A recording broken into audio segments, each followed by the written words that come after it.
आज हम गांधी की राज्य संबंधी सिद्धांत के बारे में पढ़ेंगे। गांधी के जो राजनीतिक विचार थे उनमें राज्य की एक महत्वपूर्ण भूमिका थी। गांधी ने राज्य के संबंध में कहा है कि राज्य एक अहिंसक राज्य होना चाहिए, एक स्वराज्य जिसमें प्राप्त किया जा सके, स्वराज्य होना चाहिए। और अंत में उन्होंने कहा कि वह राम राज्य होना चाहिए। गांधी की अहिंसक राज्य को ही राम राज्य की संज्ञा दी गई है। गांधी का मानना था कि राज्य की जब कल्पना है तो वो राज्य की कल्पना व्यक्ति के विकास के लिए है, व्यक्ति के कल्याण के लिए, और व्यक्ति केंद्र में रहकर उसकी इर्द गिर्द सारी राज्य की योजनाएं रहेगी। जब व्यक्ति नहीं होगा तो राज्य की कल्पना कहाँ से की जाएगी। तो ये गांधी का मानना था कि एक आदर्श राज्य के लिए व्यक्ति का स्वावलंबी होना बहुत ज़रूरी है, व्यक्ति का किसी चहुमुखी विकास होना बहुत ज़रूरी है, और व्यक्ति के लिए किसी भी तरह की कोई दुविधा ना हो, किसी तरह का कोई शोषण या किसी तरह का कोई प्रताड़ना ना हो, ऐसे राज्य का निर्माण करना चाहिए जहाँ पूरा न्याय मिले, पूरी उसके साथ जो आदर के साथ उसका जो सम्मान किया जाए और उसकी जो बात है उसे अच्छे से सुना जाए, और न्यायप्रिय जो शासन होगा वही जो एक अच्छे राज्य के निर्माण में सहायक होगा।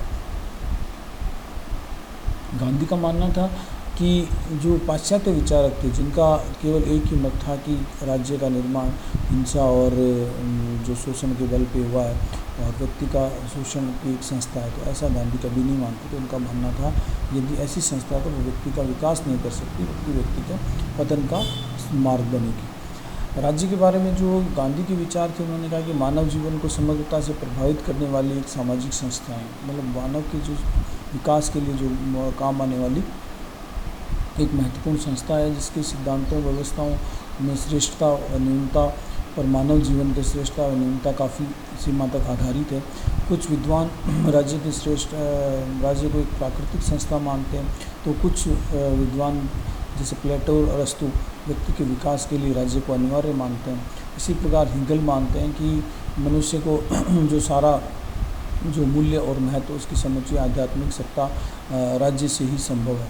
तो ये अलग अलग पाश्चात्य विचारकों की जो बात थी राज्य के लिए, उन्होंने ये राज्य को एक साध्य मानते हैं और व्यक्ति को उसका साधन मानते हैं। इसके विपरीत जो दार्शनिक हुए, उन्होंने जो यह मानव को एक राज्य के व्यक्ति के सर्वोच्च उद्देश्यों हितों की प्राप्ति के लिए एक साधन मात्र माना है। मतलब व्यक्ति का विकास है वो राज्य के बिना संभव नहीं है, जिसकी सहायता से व्यक्ति सर्वोत्तम आत्मनिर्भर और जीवन व्यतीत करता है। तो ये एक जो बात बताई राज्य के बारे में, उन्होंने कहा पाश्चात्य विचारकों की अलग धारणा थी और भारतीय राजनीतिकों की अलग धारणा थी, जिसमें गांधी का मुख्य जो भूमिका थी वो आदर्श राज्य की थी। इसके साथ ही कई दार्शनिक राज्य को अनिवार्य बुराई भी मानते हैं। वो कहते हैं कि ये शोषण और दमन का एक तंत्र। मैंने आपको पहले भी कहा था कि उन्होंने कईयों का ये मानना है कि राज्य के द्वारा जो केंद्रीकृत शासन होता है उसमें केवल व्यक्ति का दमन और शोषण ही है। तो ऐसे अराजकतावादी कार्ल मार्क्स, एंजेल लेनिन और नाम प्रमुख थे, वो कहते थे कि राज्य एक शोषण को, एक हिंसा को संगठित करने की और कोई कार्य नहीं है, केवल हिंसा और शोषण को संगठित करने का एक साधन है। महात्मा गांधी ने भी राज्य की जो संबंध में विचार प्रस्तुत किए वो अराजकतावादी थे और उन्होंने राज्य के व्यक्ति का जो सर्वोत्तम कल्याण के लिए अनिवार्य एक संस्था मानी। जैसे मैंने आपको कहा कि व्यक्ति का चहुमुखी विकास या व्यक्ति का कल्याण एक अच्छे आदर्श राज्य से ही हो सकता है, गांधी का ये मानना था। और इसी के कारण उन्होंने व्यक्ति को विकास के लिए, व्यक्ति के कल्याण के लिए आदर्श राज्य का होना बहुत ज़रूरी था। ये गांधी का मानना था कि गांधी ने कहा कि बिना राज्य की, राज्यविहीन शासन के बिना व्यक्ति का विकास भी संभव नहीं है। इसलिए उन्होंने सबसे पहले ये कहा कि जो हिंसा का एक संगठन, हिंसा का संगठन जो बताते हैं राज्य के संबंध में गांधी के विचार थे वो टॉलस्टॉय के बाकी अराजकतावादी से प्रभावित थे, लेकिन व्यवहारिक आदर्श अराजकतावादी थे, आदर्शवादी थे।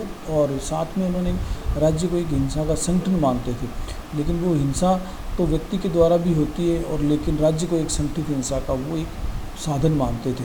गांधी मानते थे कि राज्य व्यक्ति से नहीं, नैतिक विकास को अवरुद्ध करने वाली एक हिंसात्मक संस्था है जो मानव विकास के लिए कुंठित कर देती है। तो ये जो गांधी का हिंसा को एक संगठन, इसलिए उन्होंने माना कि हिंसा राज्य में जब हिंसा व्याप्त है तो वो एक हिंसा के एक मानव के विकास में अवरुद्ध बनती है, इसलिए उन्होंने इसे रोकने का प्रयास किया। दूसरा, व्यक्तित्व के जो सर्वांगीण विकास में बाधक है। उन्होंने कहा कि ये जो जिस राज्य की बात करते हैं, महात्मा गांधी ने कहा कि जो अस्तित्व के विरोधी हैं, राज्य के अस्तित्व के विरोधी थे। उनका अनुसार प्रत्येक राज्य में सरकार, राजा और उसके अलावा उसने कहा कि सजा व भय दिखाकर नागरिकों को थोड़ा बहुत कम काम करवाती है। और उसको उनका मानना था कि मजबूती के कारण, सरकार की मजबूती के कारण, सरकारी सत्ता में भय के कारण नागरिकों को नीतिपूर्ण जो कार्य वो नहीं करने दिए जाते। तो इस तरह की जो व्यक्ति के विकास में बाधक होती है कहीं को जो राज्य हैं, तो उन्होंने कहा कि ऐसे राज्य का मैं कभी भी पक्ष नहीं लेता। तो उन्होंने नागरिकों ने गांधी के शब्दों में उन्होंने कहा कि कोई भी कार्य जब वह स्वेच्छापूर्ण नहीं किया गया हो, नैतिक नहीं कहा जाता है। जब तक हम मशीनों की तरह कार्य करते हैं तब तक नीति का सवाल ही पैदा नहीं होता। किसी कार्य को नैतिक बनाने का जो है कहने के लिए आवश्यक है कि जानबूझकर नैतिक कर्तव्यों के रूप में किया गया हो। तो लोगों ने कहा कि आप केवल नैतिकता की जब बात करते हैं तो नैतिकता ऐसी कोई वो नहीं है कि जहाँ व्यक्ति को जो व्यक्ति के विकास की, व्यक्ति के जो नैतिक विकास की मशीनों से तुलना करें। तो ऐसा संभव नहीं है। राज्य का उनका सर्वांगीण विकास जो है वो व्यक्ति के द्वारा ही संभव है। तथाकथित लोकतंत्र, अन्य सभी राज्य पद्धतियाँ तो किसी न किसी रूप में दोषपूर्ण मानी गई, लेकिन संसदीय प्रजातंत्र जो सभी राज्य पद्धतियों में निर्दोष माने जाते हैं तथा जो मानव कल्याण का दावा करते हैं, उनको भी गांधी दोषपूर्ण मानते हैं, उनका आलोचना करते हैं। गांधी की राय में यह पद्धति भी हिंसापूर्वक है। उन्होंने कहा कि भाई तथा ये लोकतंत्र की जो बात तो करते हैं लेकिन वो मानव कल्याण का दावा करते हैं, लेकिन उनके साथ उनका कभी भी वो मानव के कल्याण की बात नहीं करते। उनको गांधी दोषपूर्ण मानते हैं, उनकी आलोचना करते हैं कि ऐसा नहीं करना चाहिए। लोकतंत्र में सभी को समानता का, सभी को समान आदर प्रदान किया जाना चाहिए। राज्य के प्रभुत्व के लिए सिद्धांत का खंडन, उन्होंने कहा कि राज्य का जो प्रभुत्व है उसकी मैं खंडन करता हूँ, उनके प्रभुत्व के, उनका संप्रभुत्व सार्वभौम सत्ता संबंध में गांधी राज्य की अपेक्षा अंतरात्मा नैतिक शक्ति को प्रधानता देते हैं। और गांधी के अनुसार पूर्ण जो संप्रभुता का अनुष्ठान उसी वस्तु से किया जाता है जो कि स्वयं में एक साध्य है। और परंतु गांधी के लिए राजनीतिक सत्ता जो साध्य है नहीं है, वह जीवन में प्रत्येक विभाग में लोगों के लिए अपनी हालत सुधारने का एक साधन है। उन्होंने कहा कि राजनीतिक सत्ता एक साध्य नहीं है, वो एक साधन है जो व्यक्ति का विकास कर सके, व्यक्ति को जो रोजगार प्रदान कर सके, व्यक्ति की आवश्यकता पूर्ति का एक साधन है। और उसके लिए वो ऐसा कहते हैं कि ये राजनीतिक सत्ता का होना जरूरी है, बाकी आवश्यक नहीं है। सत्ता का केंद्रीकरण, गांधी कह मानते थे कि सत्ता का केंद्रीकरण सदैव ही हानिकारक है। और जो जहाँ सत्ता या शक्ति जिस किसी प्रकार होती है उसे भ्रष्ट बना देती है। राज्य के पास सारी सत्ता व केंद्रीय जो केंद्रित होती है और इसके परिणाम स्वरूप कुछ व्यक्तियों द्वारा सत्ता का एकाधिकार कर लिया जाता है और वे मनमाने ढंग से छल कपट द्वारा सत्ता का प्रयोग अपनी स्वार्थ सिद्धि के लिए करते हैं और जनता सब तरह से शोषण करते हैं।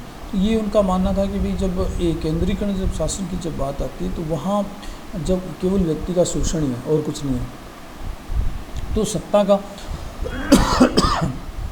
जब सत्ता को चलाने के लिए जब केंद्रीकरण के द्वारा जो छल कपट के द्वारा जो सत्ता को हथिया लिया जाता है, छल कपट के द्वारा, शोषण के द्वारा, तो ऐसी सत्ता उनका गांधी ने कहा कि केवल एक शोषण का साधन है। गांधी के अनुसार इन सबको रोकने का एकमात्र उपाय सत्ता का विकेंद्रीकरण कर दिया जाए, अर्थात राज्य सत्ता से छीनकर सभी को स्वयं का शासक बना दिया जाए। तो ये एक बड़ी चीज़ थी कि उनका कहने का मतलब कि विकेंद्रीकरण होना चाहिए, सत्ता का केंद्रीकरण नहीं होना चाहिए। अब इसी संदर्भ में उन्होंने राज्य के संदर्भ में जो स्वराज की बात की थी, स्वराज अर्थात स्व प्लस राज, उन्होंने कहा स्व प्लस राज या स्व तथा राज्य, इन दो शब्दों के मेल से बना है जिनका अर्थ है अपने ऊपर शासन करना, या ऐसा कह सकते हैं स्व राज्य शब्द से अर्थ है कि अपना राज्य। तो गांधी स्वतंत्रता से अधिक आंतरिक स्वतंत्रता का बोध होता है। इस प्रकार स्वराज शब्द का विशेष अर्थ है कि स्वशासन या स्वनियंत्रण, अपने आप का जो शासन है और अपने ऊपर जो नियंत्रण है वो उसकी बात करते थे। पूर्ण स्वशासन की अवस्था राज्य की अनुपस्थिति में ही संभव है। राज्य विहीन राज्य की जो अवस्था है, जो राज्यविहीन राज्य की जो कल्पना करते हैं, वो स्थिति न हो सकने के कारण गांधी ने स्वराज का अर्थ ऐसी व्यवस्था से लगाया है जिसके अंतर्गत करने से लोगों को नैतिक इच्छा के अनुसार जिनका निर्माण सत्य, अहिंसा जैसे मूल्यों पर, ये जो प्रत्यक्ष और अप्रत्यक्ष रूप से उनकी भागीदारी और इसी रूप में व्यक्तिगत और सामूहिक उत्तरदायित्व उनका है कि उनके विकास के लिए जो भी काम करें वो उनका व्यक्तिगत विकास भी हो और सामूहिक विकास भी हो। और इसके लिए उन्होंने, गांधी ने कहा कि इसकी मान्यता के आधार पर गांधी ने अपने अहिंसक राज्य में स्वराज्य रूपी महल को खड़ा किया। मतलब जो ये सारी चीज़ें, नैतिकता है, सत्य है, अहिंसा है, प्रत्यक्ष है, लोकतंत्र है, ये सारी चीज़ें यदि उसमें जुड़ी हुई है तो वो उन्होंने कहा कि ये स्वराज्य प्राप्त कर सकते हैं। दूसरा, उन्होंने अहिंसक राज्य की बात की है, गांधी ने अहिंसक राज्य की। उन्होंने कहा कि मेरे विचार में अहिंसक राज्य इस रूप में होना चाहिए। गांधी ने अहिंसक राज्य के स्वरूप को निम्नलिखित विशेषताओं के माध्यम से व्यक्त करने का प्रयास किया। उसमें सबसे पहले उन्होंने कहा है राज्य सत्ता सेवक होनी चाहिए। ऐसा राज्य होना चाहिए जो सत्ता का सेवक होना चाहिए, न कि सत्ता का शोषण या सत्ता पर हिंसा करने वाला होना चाहिए। तो उन्होंने कहा कि ऐसा राज्य जो है कि वो सेवक के रूप में काम करे। अहिंसक राज्य में राज्य का अस्तित्व तो होगा, किंतु वह एक शक्तिवादी, एक अहिंसावादी संस्था के रूप में नहीं होगा। गांधी का मानना था कि भाई वो तो शक्तिवादी तो होगी और हिंसा भी होगी, लेकिन इसका रूप हमें दिखाई नहीं देगा। राज्य में जनता की सेवा करने वाली संस्था के रूप में कार्य करेगी। सेना, पुलिस, न्यायालय, जेल आदि का प्रयोग जनता के शासन वर्ग में आतंक फैलाने का नहीं किया जाएगा, अपितु राज्य इनका प्रयोग समाज विरोधी तत्वों को सक्रिय होने से रोकने के लिए करेगा। वह अपराधियों के हृदय परिवर्तन की जो प्रयास करेंगे। मतलब गांधी का कहने का मतलब कि राज्य और सत्ता एक सेवक के रूप में काम करेगी।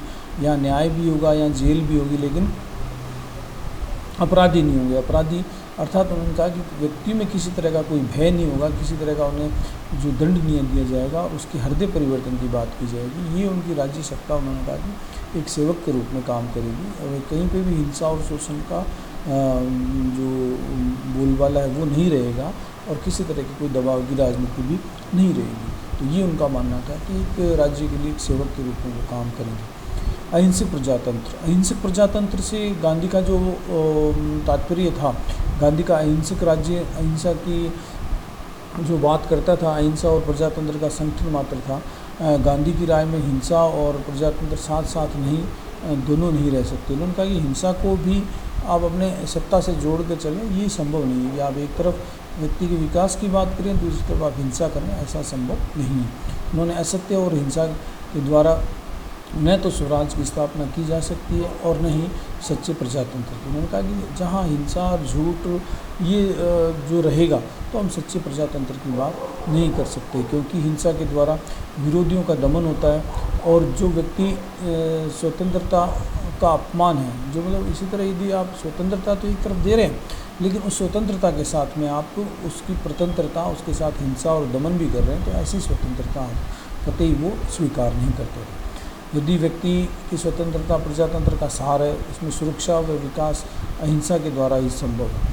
और गांधी के अनुसार व्यक्ति के समान ही राज्य भी अहिंसा का पालन करता है। अहिंसक राज्य में दल विहीन लोकतंत्र होगा और राजनीति व आर्थिक जो सत्ता वो है पूर्ण रूप से विकेंद्रीकरण होगी। मतलब यहाँ किसी तरह के जो लोकतंत्र में राजनीतिक अहिंसा की जो बात की गई है वहाँ पूर्ण रूप से वो विकेंद्रीकृत होगी। और दूसरा, किसी तरह की जो आर्थिक, सामाजिक, राजनीतिक जो पक्ष हैं उनमें कहीं पे भी कोई केंद्रीकृत व्यवस्था नहीं होगी। तो ये गांधी ने एक सच्चे प्रजातंत्र में उन्होंने कहा कि पूर्वाग्रह, अज्ञान, अविश्वास के लिए कोई स्थान नहीं होगा। तो ये चीज़ें उनके लिए उन्होंने कहा कि जब एक राज्य के लिए जो स्वराज्य की स्थापना करनी है तो उसके लिए हमें इस तरह की जो हिंसा से बचना होगा, इस तरह के जो गलत जो हिंसाजन्य को जो कारण है उनसे बचना होगा। अब अगला उन्होंने कहा है सहिष्णुता या धर्मनिरपेक्षता। कि एक अच्छे राज्य के लिए गांधी ने कहा कि किसी भी धर्म को आप ज़्यादा महत्व नहीं देंगे। उन्होंने कहा सर्वधर्म समभाव की मैं बात करता हूँ, सभी धर्मों के समान आदर की मैं बात करता हूँ। और जो मैं आपको बताता हूँ कि गांधी ने कहा कि व्यक्ति का निजी मामला जो मामला मानते थे, उन्होंने कहा कि भाई धर्म आप जैसा चाहो वैसा अपनाओ, मैं उसके लिए आपको बाध्य नहीं करता, ये आपका निजी मामला है। तो ये उन्होंने कहा ये निजी मामला है, जैसा हो वैसा आप धर्म, जो भी आपको धर्म अच्छा लगे वो अपना। उनके अनुसार राज्य धार्मिक मामलों में दखल नहीं देगा। जैसा कि मैंने कहा आपसे कि सर्वधर्म समभाव की बात करेंगे, राज्य के अनुसार कोई भी धर्म कोई भी व्यक्ति अपनाए, उससे उनका कोई लेना देना नहीं है। तो वो धर्म में जो भी दखल नहीं देंगे। उसके अनुसार अहिंसक राज्य में सभी धर्मों को समान अधिकार प्राप्त होंगे और किसी भी धर्म को विशेष दर्जा नहीं दिया जाएगा। इस प्रकार गांधी का स्वराज्य धर्मनिरपेक्षता पर आधारित है, पूर्ण रूप से धर्मनिरपेक्ष राज्य की बात करते थे। अगला जो है वो कहते हैं सर्वोदय। गांधी ने जो सर्वोदय की बात की थी, सर्वोदय अर्थात सबका उदय, सभी का समान रूप से विकास हो, सभी का समान रूप से उदय हो, और जिसमें अहिंसा की बात हो, पूर्ण रूप से वह ईश्वरीय राज्य की बात करते हैं। गांधी ने स्वराज्यवादी व्यवस्था के उद्देश्य से अहिंसक राज्य, या हम ऐसा कह सकते हैं ईश्वरीय राज्य की स्थापना, उनका जो तात्पर्य था कि वो एक ऐसा एक राम राज्य हो जिसमें सबका साथ विकास, सबका साथ रहे, सबका विकास रहे, जिसमें प्रत्येक व्यक्ति के कल्याण के लिए उन्होंने कहा कि समान अवसर उपलब्ध होने चाहिए, जिसमें सबको न्याय, तुरंत सहजता तथा कम से कम कीमत पर मिले, सभी को धर्म पालन विचारों की अभिव्यक्ति की स्वतंत्रता मिले। ये जो मुख्य रूप से हम देखते हैं कि ये हमें इस तरह की जो चीज़ें हैं वो सर्वोदय के विकास में एक साधन के रूप में काम करती है। अगला स्वतंत्रता और समानता के सिद्धांतों को संगठित व्यवस्थित करना।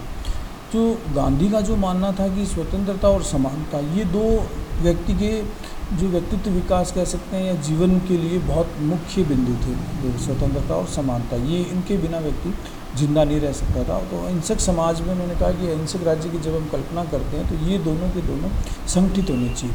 तो अहिंसक राज्य का राजनीतिक एवं सामाजिक व्यवस्था जो व्यवस्था स्वतंत्रता और समानता के सिद्धांतों पर आधारित थी, संगठित थी।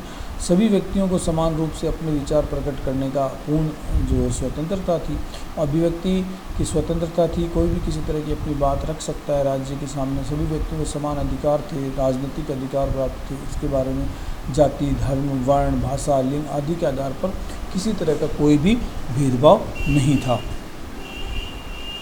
अल्पमत और बहुमत। अल्पमत और बहुमत के लिए गांधी की मान्यता थी कि बहुमत के लिए अल्पमत की अपेक्षा करना औचित्यपूर्ण व नीतिगत नहीं है। उन्होंने कहा कि बहुमत के लिए आपकी यदि अल्पमत की जब अपेक्षा करना यदि करते हैं तो वो आपके लिए कहीं भी औचित्यपूर्ण नहीं है। उनके अनुसार अहिंसक राज्य में केवल बहुमत का ही निर्णय ही पर्याप्त नहीं होगा, बल्कि उसके अल्पमत की भी अपेक्षा नहीं की जा सकती। उनका जो कहने का जो तात्पर्य था कि आपने अब लोकतंत्र प्राप्त करने के लिए बहुमत तो प्राप्त कर लिया, लेकिन जो अल्पमत के जो लोग हैं या अल्पमत है उनको भी आप दरकिनार नहीं कर सकते, वो भी राज्य का हिस्सा हैं।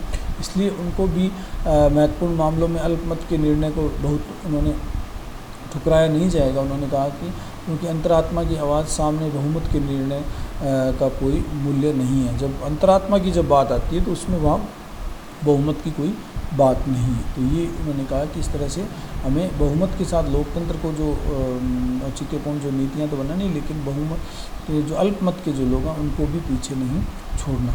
ये अल्पमत के जो राज्य कार्य हैं उनके लिए उन्होंने कहा कि अल्पमत के जो राज्य कार्य हैं उनके लिए गांधी ने उनको कहा कि राज्य साध्य नहीं, एक साधन मात्र है। उनका ध्येय है कि सबके अधिकतम हित की साधना हो सके, सबके अधिकतम विकास हो सके। गांधी थोरों की इस बात से वे सहमत थे कि वह सरकार सर्वोत्कृष्ट है, कम से कम शासन करती है। अहिंसक राज्य में भी व्यक्ति की नैतिकता का विकास के साथ साथ राज्य के अपने कार्य कम करने जाएंगे। राज्य अपने कार्यों को कम से कम दबाव व शक्ति व उपयोग कर नागरिकों की सेवा करते रहे। ये जो विकास की उन्होंने कहा कि विकास के लिए उन्हें अधिकतम अवसर प्रदान करने चाहिए, चाहे वो राज्य में कोई भी हो। गांधी की इसलिए उन्होंने थोड़ा सी जो इस बात के सहमत थे कि सरकार सर्वोत्कृष्ट है जो कम से कम शासन को करती है। तो ये लोग जो शासन की गांधी कहते थे ना कि जिस तरह से हम व्यक्ति के जो विकास की बात कर रहे हैं, हम यहाँ शासन की बात नहीं कर रहे। तो उन्होंने कहा कि चाहे वो राज्य एक साधन नहीं है, वो एक साध्य जो एक साध्य नहीं है, वो एक साधन मात्र है जिससे व्यक्ति का विकास हो सके। तो इसलिए उन्होंने कहा कि जो व्यक्ति अपने कार्य कर रहा है उसको और ज़्यादा उन्नति की, और ज़्यादा आगे बढ़ाने की आवश्यकता है। अधिकार और कर्तव्य की जब बात आती है तो गांधी कहते हैं कि अधिकार और कर्तव्य के बाद जो बात अहिंसक राज्य में व्यक्ति के अधिकारों को सृजन कर राज्य या किसी अन्य संस्था के द्वारा नहीं होता है, बल्कि वह स्वयं सत्य अहिंसा की खोज के आधार पर अधिकारों के लायक बनाता है। राज्य केवल उसके अधिकारों को मान्यता देता है। गांधी अधिकारों को अधिकतम कर्तव्य को महत्व देता है और अहिंसक समाज में कर्तव्य के आधार पर मिलने वाले अधिकारों का उपयोग समाज सेवा के लिए किया जाता है। तो उनका समाज सेवा के लिए जो कार्य किए जाते हैं वो ही हमारा मूल रूप से हमारा अधिकार है और जो हम कर रहे हैं वो हमारा कर्तव्य है। राज्य के लिए जो भी हम काम कर रहे हैं वो गांधी ने कहा कि अधिकार और जो कर्तव्य है उनमें विभिन्नता नहीं होनी चाहिए। आपको राज्य के विकास के लिए आपको कार्य करना है, वो आपका कर्तव्य है और राज्य का जो आपके को दिए गए हैं वो आपके अधिकार हैं। तो ये चीज़ अधिकार और कर्तव्य ने कहा कि राज्य के लिए एक अहिंसक और एक सत्य अहिंसा पर जो आधारित है वो हमें स्वयं से ही उसकी शुरुआत करनी है। सेना और पुलिस के जो संगठन की बात की है वो गांधी कहते थे कि अहिंसक राज्य में सेना और पुलिस जेल व न्यायालय की आवश्यकता को स्वीकार नहीं किया। उनका ये सब चीज़ें शोषण या दबाने की चीज़ें इनका होना ज़रूरी नहीं है, लेकिन उन्होंने कहा कि प्रारूप इनका अलग था। पुलिस का संगठन अहिंसक जो स्वयंसेवकों के द्वारा जो अपने को जन सेवक समझते थे, उनका कार्य डकैती लुटेरों की रक्षा करना होगा। ये मतलब इस तरह के जो हैं कि कोई यदि समाज में कोई भी किसी तरह का अपराध हो रहा है, किसी तरह की जो बात हो रही है कि भाई हमें चोरी है, डकैती है, लूट है, किसी तरह की व्यभिचार है, तो इन सब से उन्होंने कहा कि राज्य को बचाने के लिए हमें जो स्वयं सेवक हैं, जो जन सेवक हैं, उनको हमें ये सारी चीज़ें सौंपनी होगी। तो अहिंसक राज्य में उन्होंने कहा कि अहिंसक राज्य अपराधी होंगे परंतु उनके अपराधों न समझकर उनके साथ में एक रोगी के समान उनके साथ व्यवहार किया जाएगा। अपराधी भी होंगे, ऐसा नहीं कि अपराधी नहीं होंगे, लेकिन उनके साथ एक रोगी के स्वरूप उनके साथ व्यवहार करना पड़ेगा, जो कि उन्हें सुधारने की दृष्टि से होगा। उनका हृदय परिवर्तन किया जाएगा, वहाँ उन्हें जेलों में डालकर उनकी यातनाएं नहीं दी जाएगी। उनका काम उनको यदि इस तरह के कुछ लोग हैं तो उनके सुधरने का उन्हें मौका दिया जाएगा, सुधरने का प्रयास किया जाएगा। तो ये जो मुख्य रूप से उनका जेल ऐसे रोगियों के लिए आरोग्य केंद्र होगा। न्याय के लिए अदालतों के स्थान पर ग्राम पंचायतों को उनका स्थान दिया जाएगा, जहां आपसी झगड़े पंचायत के द्वारा ही निपटा लिए जाएंगे। गांधी के अनुसार अहिंसक राज्य में सेना की आवश्यकता नहीं रहेगी। उन्होंने कहा कि हमें भी अहिंसा जो तरीक़ों से हम काम में ले रहे हैं, अहिंसक तरीके जो दूसरे राज्यों के साथ जो हमारे संबंध है वो प्रेम, मैत्री, करुणा के साथ हम दूसरों का ध्यान रख रहे हैं, तो हमें सेना की आवश्यकता नहीं है। और यदि कोई इस तरह से कोई कुछ अपराध होता भी है तो उसके लिए हम उनको एक सुधार केंद्र की भांति उन लोगों को सुधारने का प्रयास करेंगे। अगला है जो कर व्यवस्था। गांधी ने कहा कि राज्य में कहा कि अहिंसक राज्य में निर्धनों पर कम से कम कर की बात की है। उन्होंने कहा कम से कम टैक्स होना चाहिए जिससे उनके ऊपर बोझ कम हो। और वो गांधी का बहुत आदर व पवित्र दृष्टिकोण से उनको देखते थे कि भाई वो गरीब लोग हैं, वो बेचारे इतना उन पर यदि हम टैक्स दे देंगे तो वो और ज़्यादा कमज़ोर हो जाएंगे। तो उन्होंने क्या कहना था कि निश्चित सीमा तक बढ़ाने का समर्थन किया। उनका भी एक निश्चित सीमा तक बढ़ाना चाहिए जिससे उन पर भी बोझ ना बने और अहिंसक राज्य में निवास करने वाली जनता नैतिक, मानसिक, आध्यात्मिक प्रगति में बाधक न हो, इसके लिए उन्होंने कहा करों का अहिंसक राज्य में जो मादक पदार्थ थे उनका किसी तरह पर रोक लगा दें और जो मिलने वाले राजस्व पर उनका पूर्ण रूप से रोक लगानी है। तो इस तरह का जो धन है वो हमें इकट्ठा नहीं करना है। एक अच्छे राज्य में मादक पदार्थों के द्वारा या गलत साधनों के द्वारा जो धन इकट्ठा गया है उसके लिए वो हमेशा उनका विरोध करते थे। अंतर्राष्ट्रीय संबंध के लिए उन्होंने कहा कि हमें तो जो अहिंसक राज्य में जो रहेगा वो हमेशा वसुधैव कुटुंबकम की बात करेगा, स्वधर्म समभाव की बात करेगा। तो इसीलिए उन्होंने कहा अहिंसक राज्य के लिए कल्पना की। उन्होंने कहा कि हम दूसरे राष्ट्रों के साथ समता के सिद्धांत का पालन करेंगे, समता की दृष्टि से उनके साथ रहेंगे। उनके जो हमारा जो उनसे संबंध रहेगा वो समतापूर्वक रहेगा। अहिंसक जो राष्ट्र में आदर्श के अनुसार प्रत्येक देश को दूसरे देश के शोषण करने की नहीं बल्कि उनकी सेवा करने की बात रखी गई है। उनका हम एक दूसरे देश की कहीं शोषण या कहीं प्रतिक्रमण या इस तरह की जो उन पर गलत धारणा हम नहीं रखेंगे। हमें उनके विकास की बात करनी है, हम उनके साथ में एक अच्छा जो मैत्रीपूर्ण संबंध है वो बनाना है और सेवा के लिए हम तत्पर तैयार रहेंगे। तो उन्होंने गांधी ने कहा कि आत्म बलिदान करने के लिए रहना से जो सीखना चाहिए गांधी के अनुसार। इस प्रकार राष्ट्रीयता स्वस्थ अंतर्राष्ट्रीयता को जो जन्म देती है, उसकी पूर्ण उसकी उन्होंने कहा इसकी भी एक जो अहिंसक राज्य का दायित्व बनता है कि वो अपने पड़ोसियों के साथ, अपने मित्रों के साथ भी जो प्रेम पूर्वक संबंध बनाए। तो ये अंतर्राष्ट्रीय संबंध की बात उन्होंने कही। उसके बाद उन्होंने कहा अहिंसा का विकेंद्रीकरण। उन्होंने कहा कि जो एक संगठन है उसका नाम दिया उन्होंने, ये राज्य के रूप में वो काम करता है जो अहिंसा का विकेंद्रीकरण है। गांधी ने अहिंसा राज्य का संगठन विकेंद्रीकरण के सिद्धांत पर आधारित होगा। विकेंद्रीकरण का सिद्धांत राजनीतिक शक्ति आधारित आर्थिक उत्पादन दोनों क्षेत्रों में लागू होगा। केंद्रीय व्यवस्था ही शोषण का मूल कारण है और केंद्रीय व्यवस्था हिंसात्मक होती है। राजनीतिक व विकेंद्रीकरण गाँव, शहरों, राज्य केंद्र स्तर पर होगा।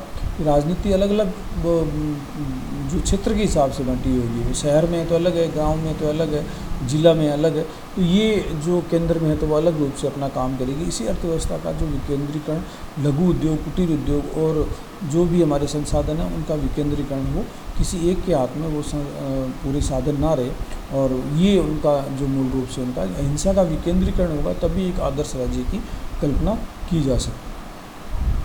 अगला उन्होंने कहा है कि जो है वह न्याय की भावना के साथ निजी संपत्ति की व्यवस्था। गांधी ने जो न्याय की भावना रखी थी अहिंसक राज्य में, जो उन्होंने कहा न्यास कोई भी व्यक्ति है न्यासी बन सकता है। अहिंसक राज्य में निजी संपत्ति की परंपरागत प्रणाली को बनाए रखना। उन्होंने कहा निजी संपत्ति का प्रयोग इस प्रकार किया जाना चाहिए कि वो शोषण, अन्याय, वर्ग संघर्ष की साधन ना बने, और निजी संपत्ति का स्वामी अपनी संपत्ति को समाज की अमानता मानेगा और उनका प्रयोग वो निस्वार्थी पूर्ति के लिए नहीं, वह न्यासी के रूप में, ट्रस्ट के रूप में करेगा। तो ये जो निजी संपत्ति की व्यवस्था तो राज्य की जो उन्होंने कहा कि आप अपने कार्यों के लिए, अपने जो भी काम कर रहे हैं उनके लिए संपत्ति तो अर्जित करें, लेकिन उस संपत्ति का जितना प्रयोग केवल आप अपने जो कार्यों के लिए पूरा करें, उसके अलावा जो आपके अतिरिक्त जो धन बच जाए उसके लिए आप समाज विकास के लिए, समाज के लिए लगाएं, ताकि समाज का विकास हो सके और सभी समानता की दृष्टि से आगे बढ़ सकें। तो इसलिए उन्होंने जो न्याय की भावना उन्होंने रखा कि ये निजी संपत्ति है जो वो होनी चाहिए, लेकिन उसके अलावा जो है वो एक ट्रस्टीशिप के रूप में भी, ट्रस्ट के रूप में भी उस संपत्ति का उपयोग होना चाहिए। तो ये उनका जो बात कही।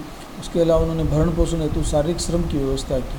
उन्होंने कहा कि आपको अहिंसक राज्य में प्रत्येक व्यक्ति अपने भरण पोषण के लिए, उन्होंने कहा शारीरिक श्रम का होना बहुत ज़रूरी है। शारीरिक श्रम के अभाव में आप हिंसा करेंगे, अराजकता करेंगे या हिंसक साधनों का प्रयोग करेंगे। तो उन्होंने कहा कि व्यक्ति को अपने शारीरिक श्रम पर पूरा विश्वास होना चाहिए, और जिसके लिए रोजगार के लिए शारीरिक श्रम करने के अनेक लाभ हैं। उन्होंने कहा कि व्यक्ति की आर्थिक आवश्यकताएँ जो है वो पूरी होगी, आलस्य का नाश होगा, शरीर स्वस्थ होगा। उसके अलावा उनका रोजगार की समस्या का हल होगा, और अहिंसा के जो व्यक्तिगत जो अहिंसा के विकास की उनमें भावना जगेगी, और समाज में ऊंच नीच की भावना का समाप्त होगी, और अहिंसक राज्य में केवल बौद्धिक और मानसिक श्रम के द्वारा कोई आजीविका नहीं कमाएगा। ये उनकी मानना थी कि शारीरिक श्रम को महत्व दिया जाए, न कि उसके अलावा बौद्धिक और जो मानसिक श्रम है उसे महत्व दिया जाए। तो ये उनकी मानना था कि भरण पोषण के लिए शारीरिक श्रम बहुत जरूरी है गांधी की अनुसार।